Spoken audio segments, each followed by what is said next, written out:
we have to attack cholera on multiple fronts. And implementing a successful vaccination campaign is only one of the fronts, or one of the elements in the fight against cholera. Pues es quizá la mayor urgencia para Haití. Saludos, bienvenidos a Enfoque. Casi mes y medio después del paso del huracán Matthew, la situación en el país caribeño continúa siendo sumamente crítica. Aunque el gobierno, apoyado por organismos de la ONU y varias organizaciones no gubernamentales, ha puesto en marcha una masiva campaña de vacunación, la epidemia de cólera no parece amainar. Hoy en Enfoque nos acercamos a esa emergencia humanitaria, en medio de la cual, por cierto, tendrán lugar el próximo domingo las pospuestas elecciones presidenciales. De ello hablamos con Fran Pérez, secretario federal de Solidaridad Internacional y Derechos Humanos de Izquierda Unida. Bienvenido. Encantado, Joaquín. También nos acompaña Antonio Miguel Carbona, concejal del Partido Socialista Obrero Español en el Ayuntamiento de Madrid y que, por cierto, prácticamente hace unos días nada más ha llegado de Haití. Bienvenido. Muchas gracias, bien hallado. También nos acompaña en este capítulo del programa el periodista Javier Arias Borges. Un placer. Igualmente, muchas gracias. Y saludamos al también periodista y además director del programa LS en Radio Inter, Eurico Campano. Es un gusto. Es un gusto, Joaquín, lo mismo. Pues efectivamente, el pasado 4 de octubre el huracán Matthew tocó tierra en Haití. El país, blanco frecuente de fenómenos naturales de diversa índole, volvió a sufrir las devastadoras consecuencias traducidas en centenares de muertos, desaparecidos y cuantiosas pérdidas materiales. Enfocarse en este país, Fran, es siempre sinónimo de una lectura alarmante. Pues sí, porque Haití está siempre en el olvido, ¿no? Yo creo que hay que agradecer a Enfoque que se preocupe de la problemática de Haití, porque es un país permanentemente en emergencia, es un país además que políticamente tiene una crisis estructural tremenda, pero uno de los más empobrecidos de América y del mundo, ¿no? Y por tanto requiere nuestra ayuda. Además tiene la mala suerte, ¿no?, de que las catástrofes naturales incrementan esa necesidad de emergencia, ¿no? Vamos a escuchar también ese primer punto de vista de Javier Arias Borges. Yo creo que tenemos que tener siempre a Haití puesto en nuestra perspectiva. Como decía Fran, es un país permanentemente en emergencia, pero también hay que preguntarse por qué. Es decir, por qué durante estos años, desde el año 2010, no se han llevado a cabo políticas reales de desarrollo del país y se ha seguido parcheando en situaciones de como si siguiera existiendo una emergencia cuando llega un momento dado donde tú tienes que empezar a trazar el futuro para un país y no se ha querido hacer. Tomóse como referencia el 2010 cuando se produjo ese fundamentalmente cuando terremoto. El gran terremoto. Desde entonces se ha estado parcheando, no se ha lanzado una política de desarrollo del país que pudiese, entre otras cosas, haberle colocado en una mejor situación ante el huracán que ha tenido que sufrir hace unos meses y que ha hecho que, una vez más, lo que haya provocado este fenómeno natural es empeorar la situación que ya venía existiendo en el país. Lo decíamos al inicio, Antonio Miguel Carbona durante unos días ha estado en Haití, prácticamente es una de las primeras entrevistas que sobre este tema ofrece y creo que ha podido comprobar in situ cómo es el día a día de tantas personas castigadas por diversos motivos. ¿Por dónde se empieza a definir la miseria? Yo he estado en muchos países, como saben aquí en este programa, algunos en guerra y otros en el más profundo subdesarrollo, pero en pocos había visto niños desnudos caminando por encima de los escombros de su casa casi un mes después o 3 semanas después del huracán Matthew. En pocos había visto acumularse sacos de alimentos, a pesar de que hay hambruna también, y padres que me decían, dejen de enviarme más arroz, lo que necesito es reconstruir mi casa y que mis hijos puedan vestirse. Escuelas destruidas. El 40% de los niños de Haití no tienen escolarización primaria. Así que podemos seguir viendo el telediario y que se nos pase a los 2 días la pena. El 40% de los niños de Haití no tienen asistencia sanitaria.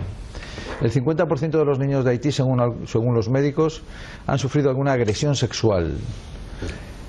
Les hemos llevado incluso el cólera. La MINUSTA, que no es responsable evidentemente, ha llevado a través de la base nepalí en el río Artibonito en el norte el sí, como si fuera poco. ¿Recuerda usted esa, pretendida ayuda humanitaria de los cascos azules, pero que luego trajo como consecuencia la llegada, la entrada del cólera al país. Yo solamente veo allí a muchas ONGs trabajando, por supuesto que sí, y sobre todo, independientemente de las creencias que tenga cada uno, que yo tengo la mía, la Iglesia. Estuve reunido con el cardenal, con los arzobispos, que no son como los de aquí, evidentemente. Digo que no son como los de aquí en apariencia, ¿no? Son gente muy humilde, aquí también, por supuesto, pero gente muy humilde y que lo está pasando francamente mal, como el resto de la población, ¿no? Y por supuesto que la ayuda humanitaria se está dando muy mal. De eso vamos a hablar enseguida. Antes escuchemos a Eurico Campano en esa primera mirada a un país como Haití. Bueno, hay que felicitar a Antonio Miguel Carmona, ¿no? Porque pocas personas en una posición cómoda como la suya y dentro de la idea que tenemos de los políticos, no solamente en España, sino en todos los países desarrollados, ¿no? Que son, pues probablemente gentes acomodadas en sus, responsabilidades más o menos ordenadas, pues de repente se lanzan, como Antonio Miguel, a perder, aunque sea durante unos días, esa comodidad, por un lado, y a traernos al primer plano de nuestros ojos, pues algo que solamente recordamos desgraciadamente cuando hay catástrofes naturales, cuando hay terremotos, cuando hay huracanes o todo este tipo de cosas. Yo siempre que hablamos de Haití me viene a la memoria mi querido y llorado Ricardo Ortega, que perdió la vida en el 2003, entonces estábamos todos en Antena 3, y que siempre definía en los últimos días, incluso antes de pegarle un tiro, ¿no?, aquello como el infierno. Decía, si el infierno, en el que yo no creo, ¿no?, como concepto religioso, pero si existe el infierno en este mundo, eso sin duda es Haití, a todos los niveles, a nivel de seguridad, a nivel de salubridad, a nivel de vulnerabilidad a las catástrofes. Haití comparte espacio geográfico con la República Dominicana, donde apenas el último huracán causó unas decenas de muertos, y sin embargo en Haití pues las consecuencias fueron absolutamente devastadoras, la falta de infraestructuras, la falta de salubridad y sobre todo, como bien ha puesto el acento Carmona, el qué hacer con la cooperación, qué hacer con el dinero de la cooperación. Pues vamos a ver cómo ha llegado ese dinero, si ha llegado, porque tras el paso del huracán Matthew, la Organización de Naciones Unidas hizo un llamamiento para recaudar unos 400 millones de dólares, más o menos al cambio serían 368 millones de euros para entregar ayuda de emergencia a Haití. Realmente, ¿cuál fue el nivel de respuesta de la comunidad internacional, Fran? Bueno, yo creo que siempre es insuficiente y deficiente, además, ¿no? En principio porque yo creo que Haití lleva años en el que quizá el trabajo de las ONGs, siendo muy necesario, ha querido suplir un programa de desarrollo nacional que no existe en Haití, ¿no? O sea, Haití es un país empobrecido donde la población, la mitad de la población vive con $1 al día, según los datos estadísticos, ¿no? Como decía Carmona, el 60% de la población no tiene atención sanitaria, es decir, estamos hablando de un país empobrecido hasta límites increíbles por su historia, olvidado de la comunidad internacional, y yo creo que Naciones Unidas, la Unión Europea, la propia CELAC de América Latina tienen que apostar por Haití, tienen que salvar a Haití, ayudar, porque en ellos está la decisión política de poder, primero, mandar esa ayuda de emergencia necesaria, ¿no? Esa ayuda de emergencia para paliar el cólera. He estado leyendo esta mañana que el 70% de las instalaciones de tratamiento de cólera han desaparecido, es decir, en la zona sur del país, ¿no? Del centro al sur del país. Por tanto, si ya había habido 9.000 muertos en el huracán, hubo 790.000 tratados, personas tratadas, pero ya Médicos del Mundo está anunciando 50.000 nuevos casos, ¿no? Es decir, como previsibles hasta fin de año. Es decir, todo eso ha desaparecido. ¿Hace falta esa ayuda de emergencia? Claro que sí. Tenemos que recordar que está aquí Haití, tenemos que recordar que sin solidaridad Haití no va a salvarse. Pero realmente, ¿no? La pregunta es, todo el que se compromete, porque cuando se producen catástrofes como la que ha azotado a Haití, a otros países de la región, pero que evidentemente se perciben con más crudeza en un caso como el de Haití, pues todo el mundo, digamos, sale en la foto anunciando envío, anunciando que va a mandar, que va a hacer, que va a contribuir. Luego eso realmente se concreta. ¿Existe un seguimiento a esa anunciada ayuda internacional? Pongo sobre la mesa la pregunta. Yo te diría que Haití en este sentido tiene un grave problema, y en parte es la maldición de la anarquía que se produce en muchos casos con la ayuda humanitaria. Es decir, mucha gente ha enviado dinero, pero se han enviado de forma absolutamente anárquica. Se ha enviado dinero, se ha enviado comida, pero no se ha elaborado, e insisto, un plan real para sacar este país adelante. Es decir, la gente está viviendo sobre las ruinas de las casas que se les vinieron abajo hace 6 años. Y eso no debe ser. Es decir, en todo este tiempo se debería haber desarrollado un plan estratégico para que este país pudiese empezar a limar sus grandes problemas. Y también quiero unir otra cosa, es decir, cuando estas grandes catástrofes suceden hay una gran ola de solidaridad internacional. Eso está muy bien, pero se produce otro gran problema, y es que aterrizan allí ONGs de todo tipo, ONGs muy necesarias y ONGs que se dedican únicamente al turismo solidario, a ir, a que vaya la gente, a estar 3 meses, a tirarse la foto, a que, digamos, satisfacerse personalmente por haber sido muy solidario y haberse preocupado del mundo y después volver tranquilamente a su civilización.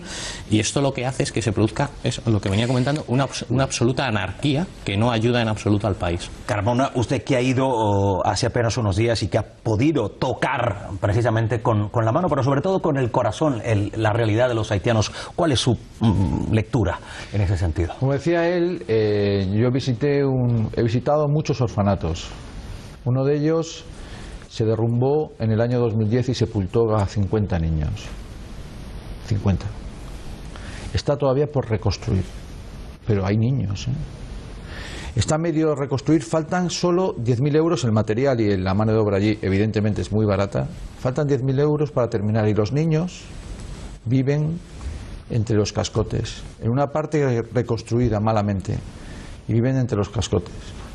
Podemos seguir hablando de lo que hacemos nosotros mal o bien, pero hablemos de los niños estos que sufren como están sufriendo. He visto niñas con los brazos como palillos, desnutridos. Se agolpan bebés en las calles a las puertas de los orfanatos porque están los orfanatos colapsados. No hay ejército, apenas, como bien decías. No hay gobierno. No hay gobiernos que tengan un recorrido más a largo plazo para el desarrollo del país. He visto además a niños que les bajaban de las montañas, porque Haití, cuando Cristóbal Colón llega a América y descubre esta isla, la llama la Española, descubre a indios taínos, caribes y arawaks. Los arawaks vivían en el oeste. En Arahuaco llamaban a su tierra Haití, que significa tierra de montañas. Haití no es una planicie, es una tierra de montañas, es el oeste de la isla, y arriba es donde se están muriendo niños. El obispo y los no van más que una monja de vez en cuando llega una monja. Las organizaciones que tienen todo mi aplauso están en la capital, en Puerto Príncipe, y en las zonas afectadas, pero no están arriba del todo, y el obispo y los curas y algunas monjas van para bajar los cadáveres de los niños, porque no han llegado temprano a poder llegar a los orfanatos. Los lunes, miércoles y viernes, en el laboratorio y en la casa de salud llamada La Magdalena, que está regentado por monjas de la Caridad de San Vicente Paúl, que no tienen ni un euro ni casi un dólar para atender a la gente, reciben a los niños desnutridos y les dan suero.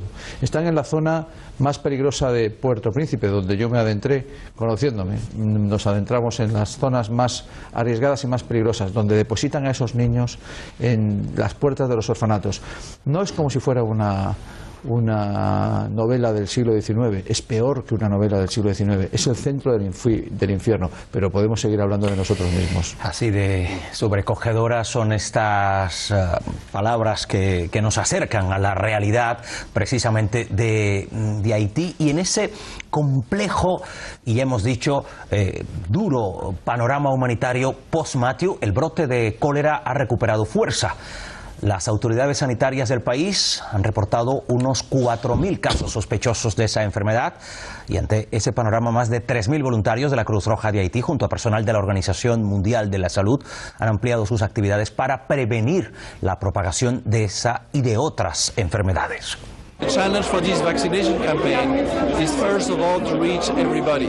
As you know, that area of the country is not easy to access. Even before the hurricane was kind of difficult, but the hurricane has complicated very seriously. So road transport, bridges, etc. is a serious difficulty.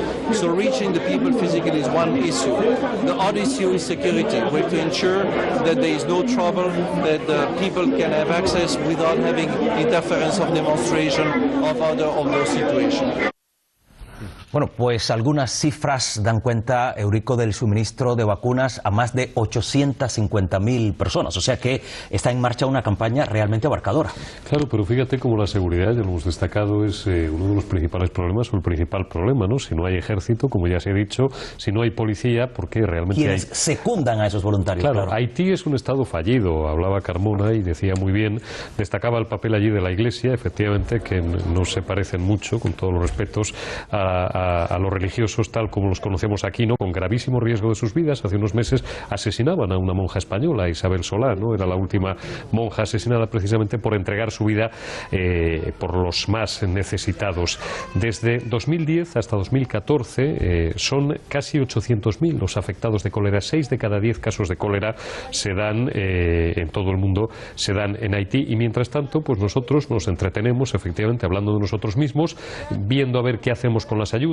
Se producen casos tan absolutamente esperpénticos, leíamos en los últimos días en algún diario digital como se había llegado a destinar nada menos que 1 millón de euros, que es un dinero, y más habida cuenta de la situación de ese país, donde estamos hablando de personas que viven con $1 al día, a la construcción de un hospital, y cuando se habían terminado ese 1 millón de euros, se había quedado el hospital como una carcasa vacía, no había absolutamente nada, no había ni médicos que lo atendieran, no había ni vacunas, no había por supuesto una mínima infraestructura. Había, he podido leer el testimonio de algún médico que decía, sí, tenemos unas bolsas de suero del 2011 que están, o sea, no es que estén caducadas, es que incluso son un grave riesgo para nuestra salud, que habría que quemar o que habría que destruir. Tampoco tenemos medios ni siquiera para hacer eso. Es una catástrofe tan grande que la palabra infierno, volvemos a repetir, pues probablemente sea lo que más se adecue, ¿no?, a esa situación. Y efectivamente no es una situación nueva, porque ya se encargaba Javier de recordarlo, precisamente tras el terremoto del año 2010, según datos de la Organización Mundial de la Salud, más de 9.000 personas habían muerto ya contagiadas del cólera. Yo creo además, aquí hay dos cosas muy a tener en cuenta. Estaba hablando el cooperante que veíamos en las imágenes de que había un serio problema de transporte. Es decir, efectivamente, no hay infraestructuras. No se han creado infraestructuras en un país donde son absolutamente necesarias. Hablaba Antonio Miguel de aquellos que tienen que subir a las montañas. Es que hay zonas a día de hoy en Haití donde solo se puede llegar o andando o en helicóptero, lo cual dificulta enormemente que se puedan hacer trabajos en esas zonas. Y luego, hablando del tema de la seguridad, el problema es que se supone que hay una misión de la ONU de cascos azules que está para garantizar la seguridad. El problema es que en las Naciones Unidas y con el objetivo de intentar involucrar a muchos países del mundo en estas misiones de seguridad, se termina optando por llevar a estos países a unos cascos azules de países o zonas que están prácticamente igual de subdesarrolladas de estos países y que no tienen una cultura real de defensa y de seguridad, y que incluso, bueno, en Haití creo que no conocemos grandes casos como sí ha sucedido en África, donde son casi peor la presencia de los cascos azules que no hubiese esos cascos azules. Bueno, de todas maneras, aparte de esos cascos azules, habría que agradecerle, entre comillas, ya lo decía Carmona, la presencia del cólera, concretamente de un grupo de nepalíes. Eso fue hace ya algunos años, sí. Y miren ustedes las consecuencias, imagínense. Fran. No, yo creo que es verdad que las Naciones Unidas no ha cumplido en gran medida su misión. Yo creo que ni en el control de la seguridad, ni tampoco en la vigilancia del proceso electoral, de lo que luego hablaremos, ¿no? La MINUSTAH yo creo que ha tenido bastantes fallos, incluso ha habido denuncias por violación, 220 violaciones de mujeres y niñas, incluso, ¿no?, por parte de agentes y miembros de la MINUSTAH, lo cual es un escándalo, ¿no? Pero teniendo en cuenta las burradas que se han hecho en África, casi hasta parece poco. Sí. No, yo lo que creo que siempre hay que hablar de Haití es, por un lado, de la ayuda humanitaria, que es fundamental ahora, porque es cierto que hace falta agua potable, porque el sistema de saneamiento es un desastre, las casas son chabolas, es decir, si se cayó 1 millón de casas en el terremoto del 2010 y ahora han caído miles de casas, es que no existe el derecho a la vivienda en Haití. La gente está viviendo en la calle, como decía Carmona. Entonces, es un país que deberíamos declarar en Naciones Unidas, en la CELAC, en la Unión Europea, en emergencia nacional, y es un problema de decisión política, ¿no? Actuar primero sobre los efectos que tienen estas tragedias naturales y esta falta de esta pobreza, estructural de Haití, pero también abarcar o luchar contra las causas. Y ahí deberíamos hablar también de que los proyectos de las ONG, los proyectos de Naciones Unidas, tienen también que intentar solucionar las causas, ¿no? Por ejemplo, las cosechas se han hundido, es un país en subsistencia prácticamente, ¿no? Sobre todo en la zona del sur, que habitualmente es la que provee de alimentos al resto del país, ha sido una de las más castigadas por el paso de Matthew. Y ahí está precisamente la causa de ese desabastecimiento, no solamente en el sur, sino prácticamente en todo el país. Bueno, el sur, cuya principal ciudad es Lekay, pero hay otra grande que se llama Jeremy, que es una ciudad completamente arrasada. Yo creo que esa es la foto que tienen ahí es de Jeremy. Es decir, es completamente arrasada. Arrasada por el huracán, incluidos los buques que están medio hundidos en el puerto de Jeremy. Pero coincido completamente con todo lo que están diciendo mis compañeros de mesa. Nosotros tenemos un problema, que es: vemos el telediario, vemos el huracán, nos solidarizamos, evidentemente, donamos y nos olvidamos. Este es el proceso. Este es un proceso psicológico. Deberíamos tener un psicólogo en la mesa. Es un proceso que da asco, porque nuestra forma de ver las cosas en Occidente es una fórmula y una forma absolutamente olvidadiza de lo que está ocurriendo allí. Tendemos la mente humana a buscar el refugio de un área confortable de nuestro pensamiento, y otros tienden a estar en el núcleo del problema. Cuando los españoles le dimos a los franceses en 1697 la isla, se llenó de bucaneros, de trata de negros, de esclavismo. En 1807 se independizaron de Francia, fue el primer país de Latinoamérica que se independizó de Francia, y el primer país que lo hizo acompañándolo con la libertad de esclavos. Y desde luego siempre han estado absolutamente abandonados. Lo que no nos interesa en Occidente, en nuestra pequeña área confortable burguesa, lo que no nos interesa, no actuamos sobre ello. Siempre actuamos sobre ello por una motivación, y desde luego hay que actuar y desarrollar, como decía mi compañero, trabajar en un programa de desarrollo de verdad, donde no solamente se limpien nuestras conciencias, sino que se haga un esfuerzo, que UNICEF haga un esfuerzo mayor, que se dote a UNICEF de más medios, que se lleve a las áreas donde se necesita, donde no se necesita, que se lleve a aquello que se necesita, como las potabilizadoras, no donde no se necesita. Se lleva comida donde no se necesita y falta donde se necesita. Es un auténtico desastre. Y la culpa no es tanto de ellos, la culpa es de toda la estructura, la falta de planificación internacional, por supuesto de ellos también, de una falta de gobierno. Un 1% de la población de Haití es propietaria del 99% escaso de riqueza de toda la nación. Bueno, ponía usted el foco en UNICEF en esa intervención, y anteriormente también se refería a los niños. Evidentemente, el nivel de sensibilidad aumenta cuando vemos situaciones en las que los protagonistas lamentablemente son los más pequeños, y aunque la epidemia es quizá la principal urgencia, el avance del cólera es la mayor preocupación para el país. Hay otras graves realidades que tienen también que ver, por ejemplo, con los desplazados. Algunas cifras de la Organización de Naciones Unidas para la Infancia, UNICEF, dan cuenta de que unos 50.000 niños se han quedado sin hogar y se alojan en esos refugios temporales, de los que ya usted hablaba en cierta medida, en tanto que otros 3.500 menores que viven en instituciones del país necesitan ayuda para acceder a alimentos, agua potable, a servicios sanitarios. Y hablábamos de esa falta de coordinación de las instituciones internacionales, pero también falta de coordinación de las propias autoridades locales. Por lo menos es la denuncia de algunas ONGs, que allí están mirando también para otra parte. Es que no hay autoridades locales. Es decir, yo iba con un guía. Me adentré y vi a los de la MINUSTA que hacían caravana para proteger en las carreteras de tierra por donde íbamos, para proteger a los convoys, y dije, tanto necesidad de protección se necesita. Y dije, estamos, señor, en la carretera más peligrosa de Haití, ¿no? Donde te colocan grandes piedras para cortarte la carretera y entonces atracarte, eso es, ¿no?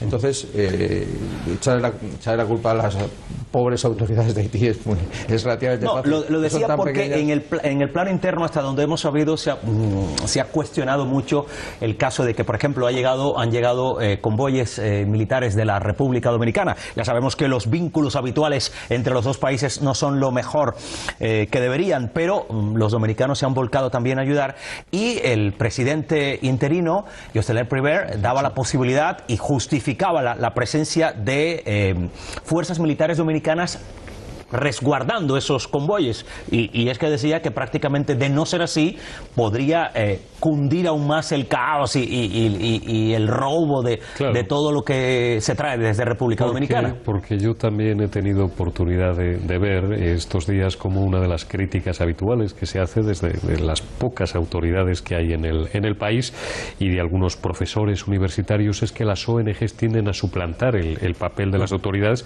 pero es que realmente no las hay. Volvemos a insistir en que Haití es un Estado fallido. ¿Qué es un Estado fallido? Pues un Estado en el que no hay Estado, es decir, y por tanto no puede haber seguridad, no puede haber un ejército o una policía que controle el monopolio legal de la violencia, digo, en el sentido de garantizar pues las condiciones mínimas para que en este caso la cooperación internacional pueda ser dosificada adecuadamente, ¿no? Por tanto, es lógica la petición de ayuda a los vecinos, aunque efectivamente la relación no es que sea buena ni regular, es directamente mala o muy mala. Hay un aspecto de lo que ha dicho Antonio Miguel Carmona en el que me gustaría ir un poquito más allá todavía.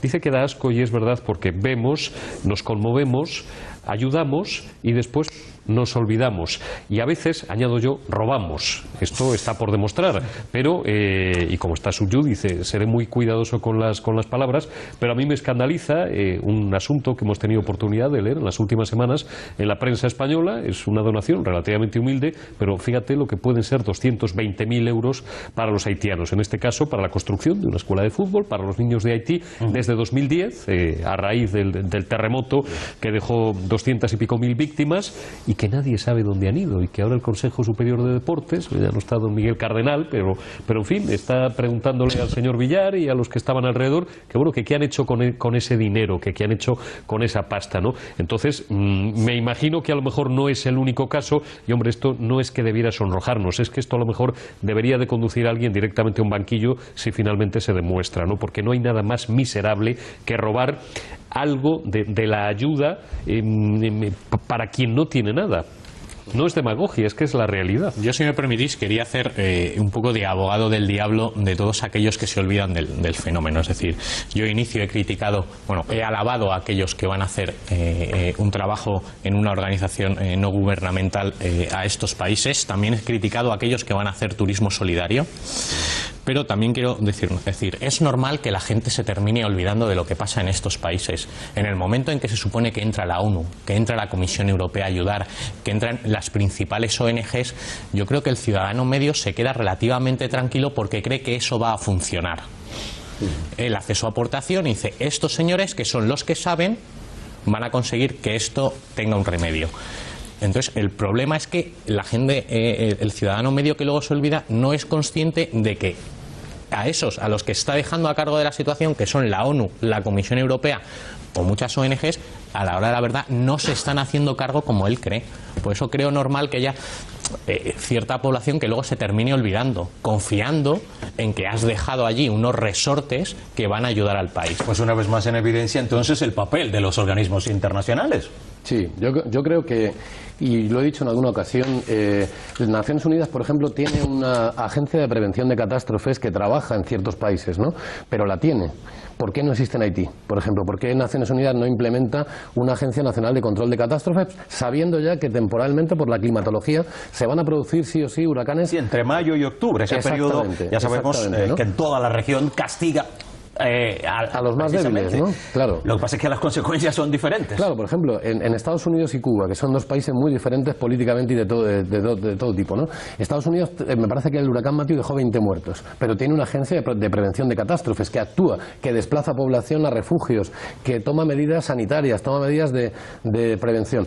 En el caso de Cuba ha habido 0 muertos también y tienen un gran trabajo, pero tienen su agencia, una agencia nacional de prevención de catástrofes con técnicos cualificados, formados, ¿no? ¿Por qué no existen esos muchos funcionarios por qué Naciones Unidas, en vez de poner tantos parches a veces sobre los efectos de las catástrofes, no dice, oye, hay que atajar las causas. ¿Cuáles son las causas? Naturales. Bueno, esta es una propuesta, ¿no? Es una propuesta que dejo aquí, que se ha hecho muchas veces.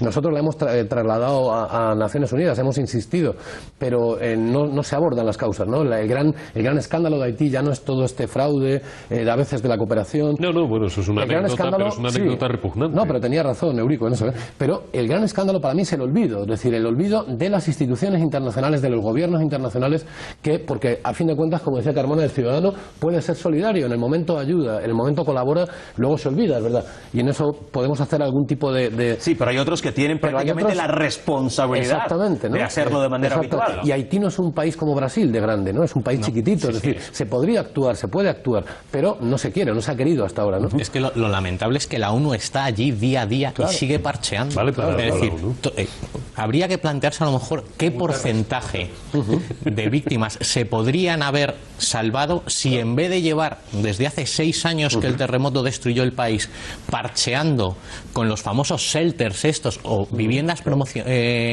provisionales, se hubieran realizado casas de verdad. Que además creo que había una ONG que es Arquitectos de Urgencia, que es francesa, que pelea mucho en este sentido y que dice que el precio metro cuadrado es similar entre un shelter que tienen que traer, que se fabrica en un país desarrollado y se empaqueta y se envía allí, y construir allí con medios de allí y además dando trabajo allí viviendas que van a durar 40, 50, 60 años. Yo tengo la solución. Pues vamos a escuchar. La solución para que no haya este desvío de dinero. ¿Te vas a presentar al presidente de Haití? No sé, no creo que le votara a nadie.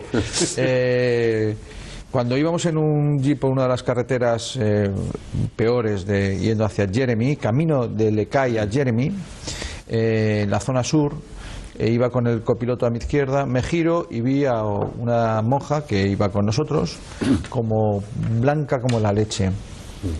Y le pregunté a la hermana qué le pasaba y me dijo que era una zona enormemente peligrosa y que, digo, pues entonces no, ¿por qué entramos por aquí?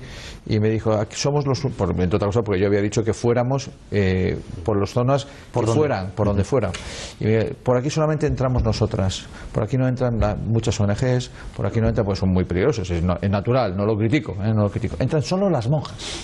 Y yo, que no soy precisamente beato, tengo que decir que son las monjas las que están allí, y las ONGs, sin duda, pero las que están en el último punto, en la toma a tierra, son las monjas, aquellas que suben a recoger los cadáveres de los niños en las montañas, son las monjas, las que se meten en las zonas peligrosas.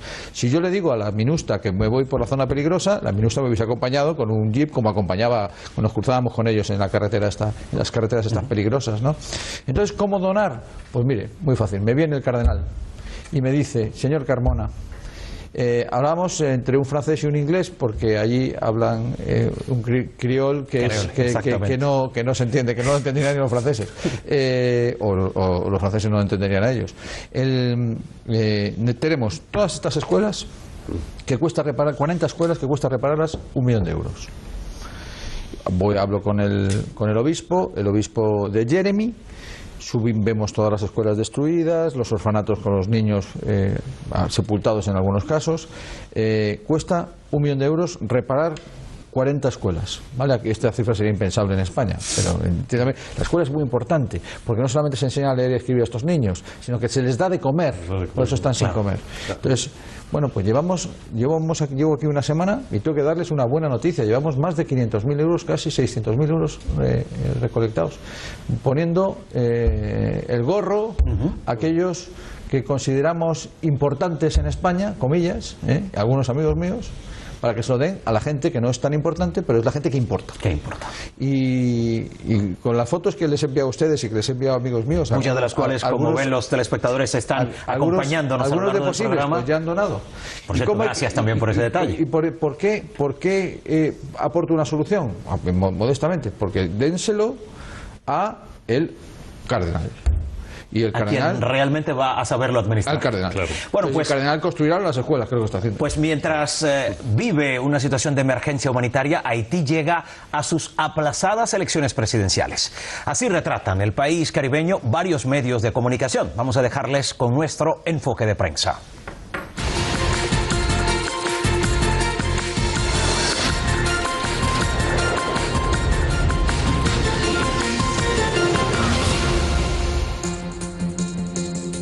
En la cadena multiestatal Telesur leemos: preparativos para elecciones en Haití están listos, anuncia la ONU. Funcionarios de la Misión de Estabilización de Naciones Unidas apoyarán a más de 9.000 policías haitianos desplegados para vigilar la elección presidencial en la isla. En el servicio de noticias EFE encontramos: los candidatos de Haití desarrollan tímida actividad de campaña. Además, concluye el artículo que las elecciones no van a resolver los problemas del país, pero sí pueden contribuir a organizar y mejorar la situación, dado que el actual gobierno provisional tiene poco poder para tomar decisiones o ejecutar medidas de calado.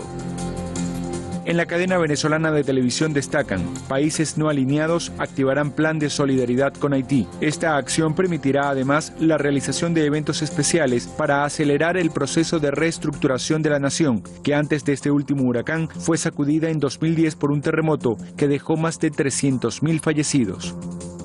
En el portal cubano Prensa Latina, la estabilidad de Haití puede frenar la migración excesiva, opinó el presidente interino de esta nación, quien además aseguró que para alcanzar su desarrollo, Haití necesita de sus recursos humanos, por lo que debemos crear las condiciones para que los ciudadanos que están aquí puedan quedarse y los que se marcharon regresen, añadió.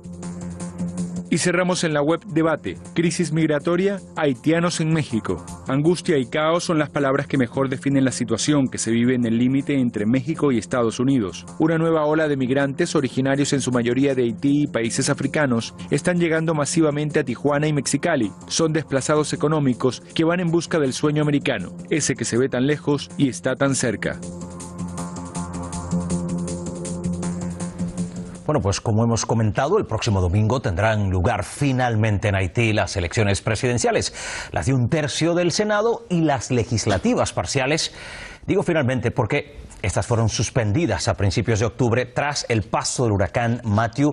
¿Cuál es el clima electoral que se percibe, por lo menos a estas horas? ¿Las cosas cambian con cierta frecuencia allí en ese sentido? Bien, vamos a ver, evidentemente no somos, yo al menos no soy un experto en política interna haitiana, pero me planteo ciertas preguntas después de más de 20 años de experiencia en estas cosas. Primero, ¿qué campaña va a haber? Si no hay un gobierno y el gobierno que hay, sus funciones son limitadas, ¿cómo va a poder garantizar unas elecciones libres? Esto para empezar, unas elecciones libres que no estén en manos de matones o de bandas o de señores de la guerra, aunque en Haití no haya técnicamente una guerra, pero bueno, hemos coincidido en que, aparte de los obvios problemas de salubridad, el principal problema de Haití es la seguridad. ¿Qué censo va a haber? ¿Con qué censo se van a manejar las autoridades que, como bien dice Carmona, no hay de facto en Haití para, bueno, pues hacer unas elecciones mínimamente con unas garantías, recontar los votos y decir: oiga, usted ha ganado y usted es a partir de ahora quien va a administrar no ya la miseria, quien va a administrar la inexistencia de la nada.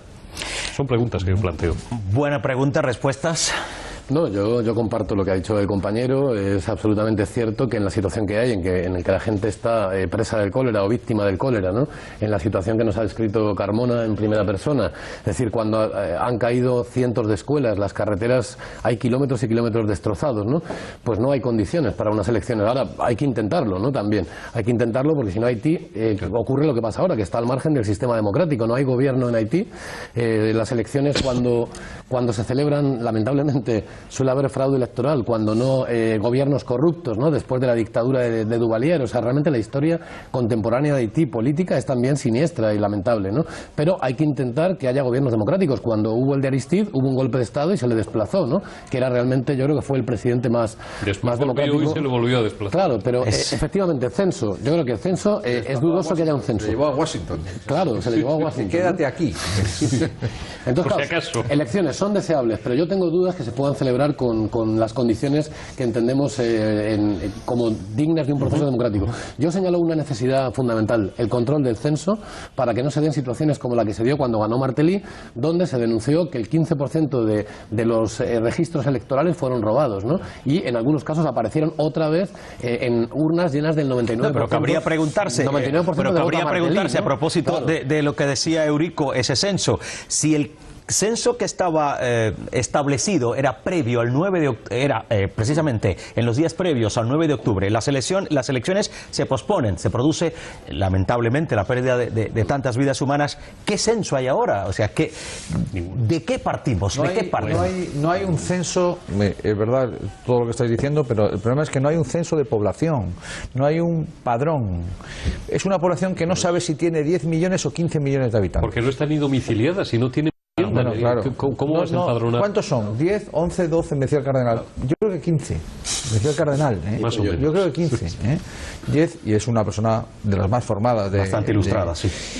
Alguna responsabilidad tenemos nosotros, porque cuando Jean-François Duvalier, Papa Doc, digo Doc porque era médico, aparte de realizador de ceremonias vudús, en 1957 toma el poder, se hace presidente vitalicio, lo deja en 1971 por razones evidentes, hereda a su hijo con 19 años, Baby Doc, los Tonton Bakuts arrasan con una buena parte y asesinan a una buena parte de la población. Todo eso estuvo amparado por casi todas las potencias occidentales, no nos olvidemos. No se trata de fustigarnos eso tan occidental, de fustigarnos a nosotros mismos. Vuelves a abrir un debate que es el de la injerencia o no. Claro. En los asuntos de unas naciones. Pero es curioso, ¿cuándo hablamos de injerencia y cuándo no hablamos? Claro, es un debate ¿Por qué la comunidad internacional o las grandes potencias no están en el momento que deben estar? Es que cuando cae Baby Doc, que está del 71 al 86, el hijo, que por cierto tiene partidarios en Haití, no vamos a pensar que piensan como la mayor parte de nosotros, allí hay partidarios. A mí se me ocurrió criticar a Papa Doc, una persona ilustrada de Haití, y se me echó encima, Entonces, claro, ya le dije, hombre, esto de los Tonton Macuts, por lo menos no estaría usted de acuerdo, ¿no? Entonces, luego vinieron muchos golpes de Estado, y Aristide, que allí tiene el apodo de Titide, Aristide, pues también tuvo injerencias internacionales, aquí no se salva nadie, Cuba, Cuba, Venezuela, etcétera, etcétera, aquí hay mezcla de todo, y luego la superinjerencia de los Estados Unidos, que no sé si habrá tenido algo que ver con el golpe de Estado contra Aristide, pero vamos, que se lo llevó a Washington. Es una pregunta retórica, Javier pedía la palabra. Sí, yo creo que en todo esto también tenemos que responsabilizar a los políticos haitianos directamente, ¿no? Entonces no solo es un problema internacional, sino es un problema de los mismos haitianos, y que son ellos los que deben intentar solventar de la forma que puedan. El problema es que Haití se enfrenta, salga quien salga del resultado de las elecciones, con un país absolutamente corrupto, sin un proyecto de país ni desarrollo para salir adelante, y lo que es aún peor, sin la ayuda de una comunidad internacional que a la hora de la verdad solo está parcheando y no tiene la intención real, creo yo, de ayudar y de fomentar un futuro desarrollado para Haití. Y hago la crítica para los dirigentes políticos haitianos, porque creo que todos recordaréis que entre las grandes primeras políticas, cuando empiezan las primeras políticas de reconstrucción de Puerto Príncipe, una de las primeras cosas que se hace es un gran cine que se llama el Triomphé.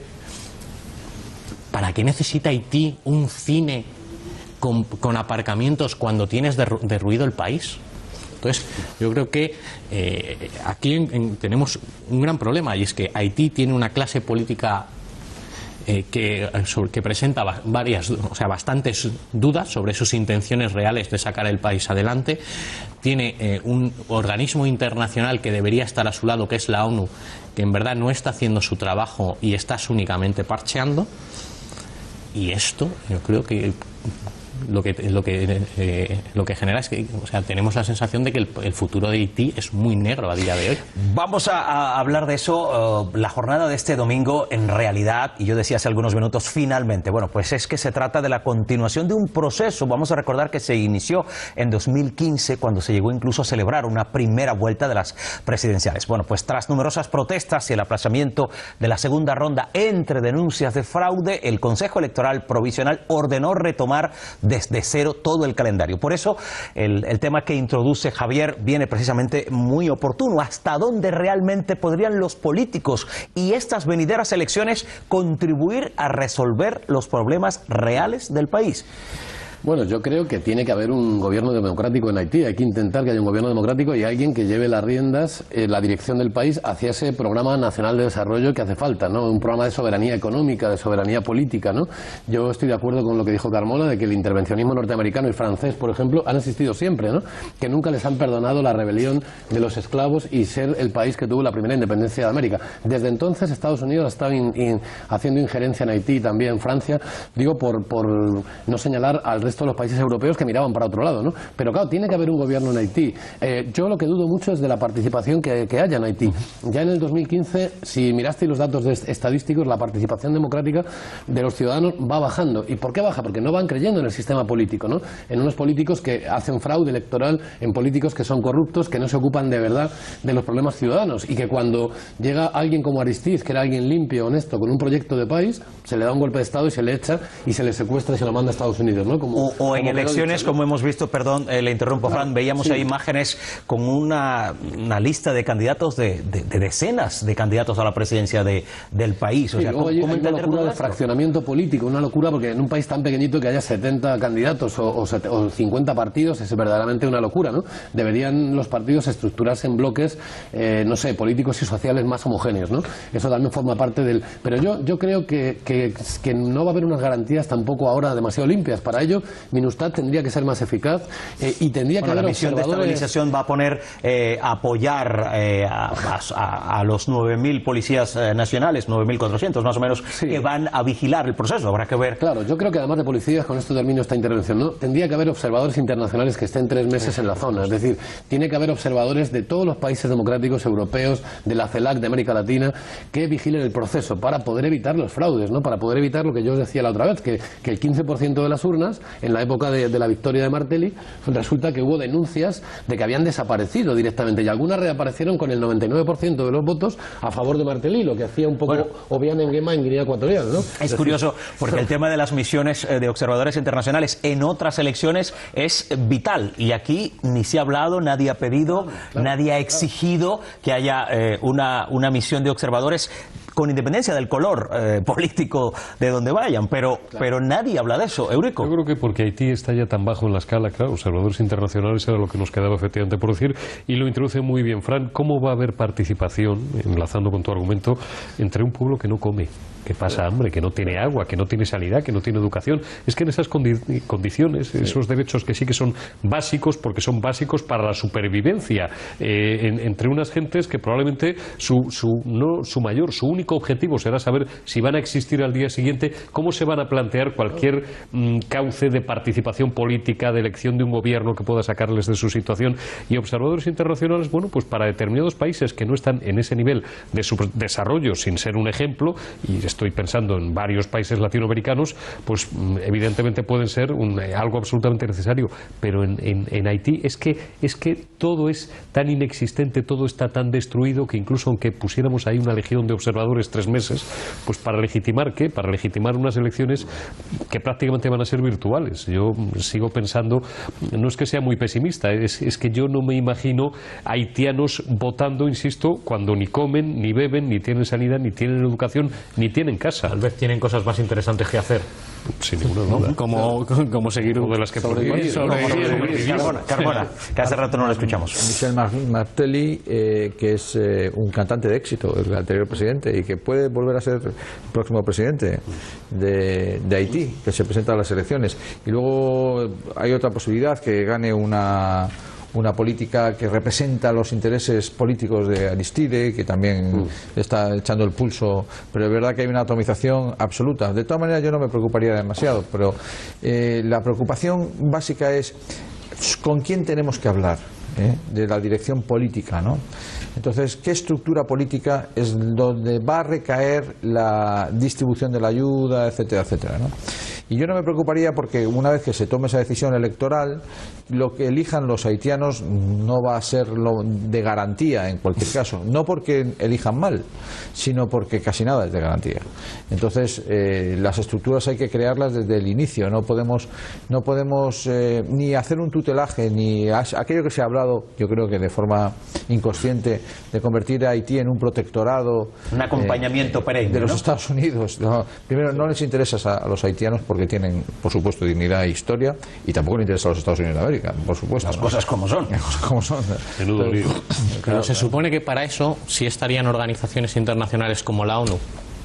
¿no? Donde es todo el mundo acompañando a los haitianos. Ha dicho usted se supone. He dicho se supone. Nos abre un Que no sé si es mucho suponer, pero se supone que para eso está. El gran debate sobre la ONU, que es, claro. Pero bueno, la ONU, que es tan criticada, y yo participo en esa crítica, por supuesto, pero es un organismo... Esos deseos de democratización, ¿no? Sí, pero es un organismo que limpieza. existe. Claro. Y sobre esa pieza debemos convertirlo en... No puede ser que la lucha contra la pobreza en el mundo, los principales capitanes, sin que se me moleste UNICEF, ni otras organizaciones de la ONU, ni la FAO, sea el Banco Mundial y el Fondo Monetario Internacional. Es una contradicción en términos. Las grandes fortunas filantrópicas. Sí, entre otras cosas, porque además cuando el Fondo Monetario Internacional interviene, lo que pidió en Haití en la época de Aristide era privatización de todo, de carreteras, de escuelas y de sanidad. Es decir, que el FMI tiene una serie de intereses. Yo sí creo que Naciones Unidas, efectivamente, siendo muy imperfecta... Son curiosas esas recetas, porque van siempre en la misma dirección. En la misma dirección, ¿no? Sí, yo creo que Naciones Unidas, mal que bien, es lo único que tenemos, ¿no? Yo quiero recordar aquí que el Departamento de Estado norteamericano, en la época de Bush, hablaba, los halcones negros famosos de la señora Condoleezza Rice, hablaban de que Naciones Unidas era un obstáculo para el imperialismo norteamericano, ¿no? Es decir, Naciones Unidas, mal que bien, está ahí y algún derecho internacional busca, impone y alguna solidaridad establece. Quizá podríamos pedirle los 4 que estamos aquí a Naciones Unidas que haga un plan de solidaridad o un plan de desarrollo mejor para Haití, ¿no? Es decir, que hace falta mucho dinero, hace falta muchos técnicos y hace falta una apuesta por salvar a Haití. Yo creo que ese es el reto de Naciones Unidas. El problema es que la ONU en ese sentido es muy buena para el día después, pero no para los 2 años después, ¿no? O para los 2 años antes, ¿no? O para los 2 años. Diría. Bueno, pues hablando de tiempo y de estas mediciones, a nosotros se nos escapa el nuestro, el correspondiente al capítulo de hoy, a punto de despedirnos. Vamos a cerrar este análisis apelando a la brevedad. Haití, señores, después del 20 de noviembre, finalmente, en caso de que se produzcan, tal como ya se habla, elecciones presidenciales, ¿cuál va a ser la foto? ¿Más de lo mismo, Eurico? Más de lo mismo, y Dios les libre a los haitianos de que el Banco Mundial y el Fondo Monetario Internacional pongan sus manos sobre el país, aunque yo creo que no lo harán porque son tan pobres que en los años 60 les interesaba el sudeste asiático, en los 70 Centroamérica, con aquellos modelos econométricos maravillosamente manipulados del señor McNamara, en el cual primero les construían o les convencían de la necesidad de hacer faraónicas infraestructuras. Brevemente. Y después les condenaban a décadas de encadenamiento, que era la deuda prácticamente eterna. Brevemente, Javier. Creo que el futuro de Haití a día de hoy es sumamente complicado, que necesita toda la ayuda internacional, pero una ayuda bien enfocada, y solo puedo más que desear suerte a los pobres haitianos para que puedan seguir sobreviviendo día a día. También a manera de conclusiones, Antonio Miguel Carbona, brevemente. Hablen con el cardenal. El 21, lunes 21 de noviembre, más de lo mismo. ¿Podríamos hacer un programa similar a este? ¿Se escucharía lo mismo? Yo creo que podemos hablar también de muchos problemas de fraude, seguramente de poca participación electoral de una población que está en la pobreza y en la miseria. Y yo creo que, yo cerraría diciendo lo que decía antes, un llamamiento a Naciones Unidas para que intervenga de verdad en Haití, pero para ayudar de verdad, con mucho dinero, con técnicos, con un programa de desarrollo, ¿no? Pues muchísimas gracias a los 4 por su participación. Eurico Campano, Javier Arias Borg de este lado, Antonio Miguel Carbona, Fran Pérez, y por supuesto gracias también a los telespectadores. Ya saben, les esperamos de lunes a viernes con la mirada puesta en la actualidad, toda la información y distintos